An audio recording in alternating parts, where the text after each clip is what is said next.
जय श्री राधे कृष्ण दोस्तों। आज हम आपके राजा सुकंत की कहानी बताने जा रहे हैं। एक बार की बात है, सुकंत नामक एक राजा था। वह बड़ा प्रतापी था। उस समय भगवान श्री राम जी चक्रवर्ती सम्राट पद पर विराजमान थे।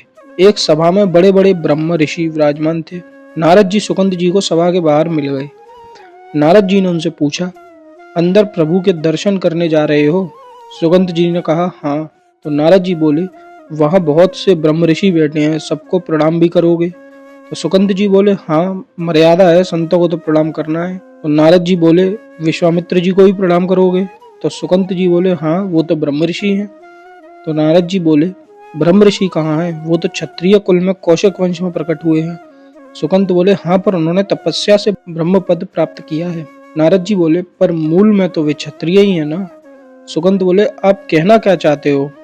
नारद जी बोले, उन्हें बस ऐसे ही प्रणाम कर लेना, माथा मत रखना, बाकी सब ऋषियों के आगे माथा टेक लेना। इसके बाद सुकंत जी भगवान के दरबार में गए।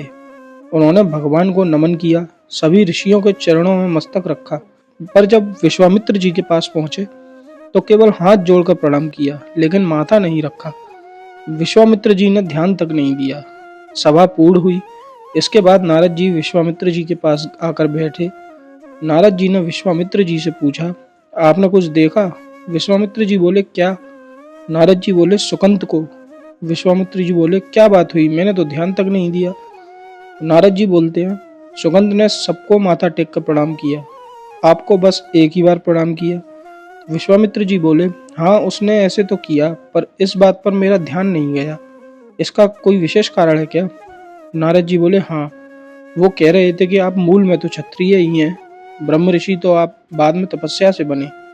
यह सुनते ही विश्वामित्र जी को बहुत क्रोध आया। नारद जी ने कहा, उसे दंड तो मिलना ही चाहिए। आप जैसे ब्रह्म ऋषि के साथ ऐसा व्यवहार। नारद जी ने वहां सुकंत को विश्वामित्र जी का अपमान करना सिखाया और यहाँ उनकी शिकायत भी कर दी। इसमें उनका कुछ विशेष उद्देश्य था। विश्वामित्र जी आवेश में खड़े हुए और बोले, रघुनाथ, आपके दरबार में हमारा अपमान हुआ है।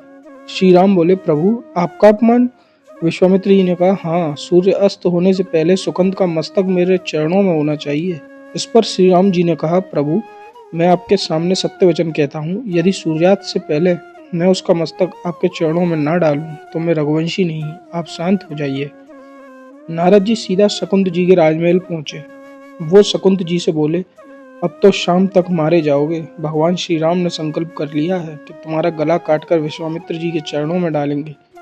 सुकंत जी घबरा गए, बोले, महाराज, आपने हमें फंसा दिया। हम तो साष्टांग प्रणाम कर लौटने ही वाले थे। आपने ही कहा था कि बस हाथ जोड़ देना। तो नारद जी बोले, हमें क्या पता था कि बात इतनी बिगड़ जाएगी। अब तो समस्या सच में फंस गई है। सुकंत जी रोने लगे, प्रभु, अब कैसे बचें? भगवान ने तो कह दिया, मैं रघुवंशी नहीं यदि सूर्यास्त से पहले उसका मस्तक आपके चरणों में ना पहुंचाऊं, और भगवान कभी मिथ्या वचन नहीं करते। अब तो मैं मारा ही जाऊंगा। कोई उपाय है प्रभु? नारद जी बोले, एक ही उपाय है, हनुमान जी, वही बचा सकते हैं। सुकंत बोले, पर राम जी की आज्ञा का विरोध हनुमान जी कैसे कर सकते हैं? और फिर हमारी पहुंच भी कहाँ है हनुमान जी तक? तो नारद जी बोले, हनुमान जी को यदि कोई राम जी के अलावा आज्ञा दे सकता है तो वो है माता अंजनी। चलो, मैं तुम्हें उनसे मिलवाता हूँ। नारद जी उन्हें अंजनी माता के पास ले गए।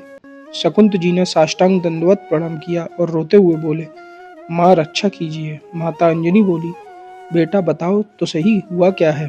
शकुंत बोले, माँ, त्रिभुवन में अब केवल आप ही हैं जो मेरी रक्षा कर सकती हैं। एक राजा मुझे मारना चाहता है। माता अंजनी ने कहा, मेरा पुत्र महाबली हनुमान है, यदि मैं उसे आज्ञा दूं तो वह कभी मेरी आज्ञा का उल्लंघन नहीं करेगा। जाओ, मैं तुम्हारी रक्षा का व्रत लेती हूँ। नारद जी मनी मन प्रसन्न हुए, काम बन गया। अब भगवान के नाम की महिमा प्रकट होगी।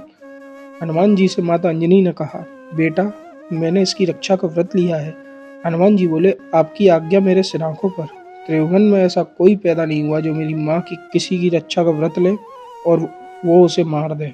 कौन राजा है जो उसे मारना चाहता है? सुकंत ने हाथ जोड़कर धीरे से कहा, भगवान श्री राम। हनुमान जी सुनकर सन्न रह गए। हनुमान जी बोले, क्या, मेरे स्वामी? माँ, आपने किसके विरुद्ध रक्षा का व्रत ले लिया? माँ, ये तो मेरे प्रभु हैं, उनके विरुद्ध मैं कैसे खड़ा हो सकता हूँ?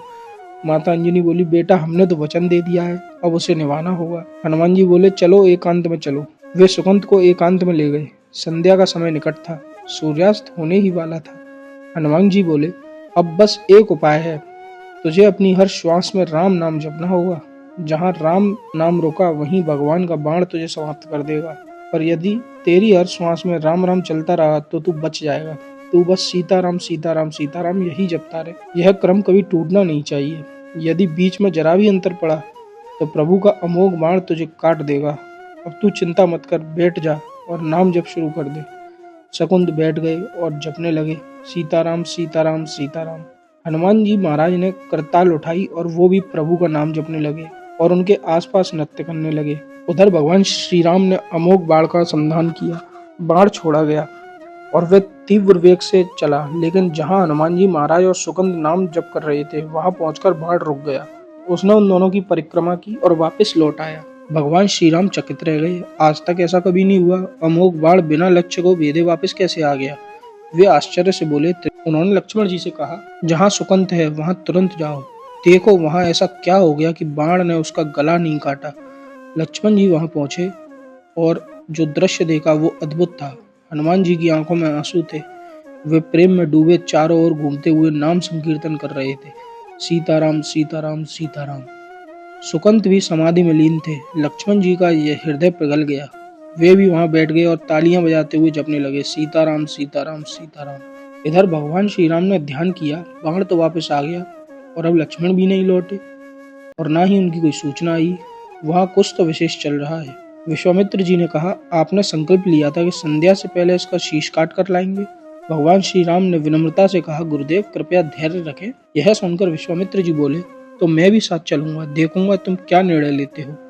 साथ में सभी ब्रह्म ऋषि और देवर्षि नारद जी वीणा लिए चल पड़े। भगवान श्री राम वहां पहुंचे। जो दृश्य देखा वह अद्भुत था। सुकंत प्रभु श्री राम का नाम जप रहे थे। हनुमान जी करताल लेकर कीर्तन कर रहे थे, सीताराम सीताराम सीताराम।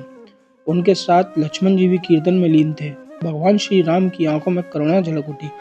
अब मुझे समझ आया, प्रभु बोले, जिसके गले में निरंतर मेरा नाम चल रहा हो वहां मेरा अमोघ बाण भी छेदन नहीं कर सकता। श्री राम ने विश्वामित्र जी से कहा, गुरुदेव आपने आज्ञा तो दी थी कि इनका शीश लाना है, लेकिन यह नहीं कहा था कि काट कर ही लाना है।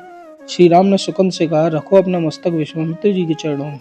विश्वामित्र जी प्रसन्न हो गए। नारद जी मुस्कुराए और बोले, प्रभु न सुकंद का दोष है न विश्वामित्र जी का। मैं बस यह दिखाना चाहता था कि आपके अमोघ बाण से भी अधिक शक्तिशाली आपका नाम है। जिस गले में निरंतर राम नाम गूंजता है वहां सुदर्शन चक्र भी असमर्थ है। इस कहानी से हमें पता चलता है कि श्री राम के अमोघ बाण से भी ज्यादा शक्तिशाली उनका नाम है। तो नाम जप जरूर करें, अपना ध्यान रखें, स्वस्थ रहें। जय श्री राधे कृष्ण। मिलते हैं अगली वीडियो में।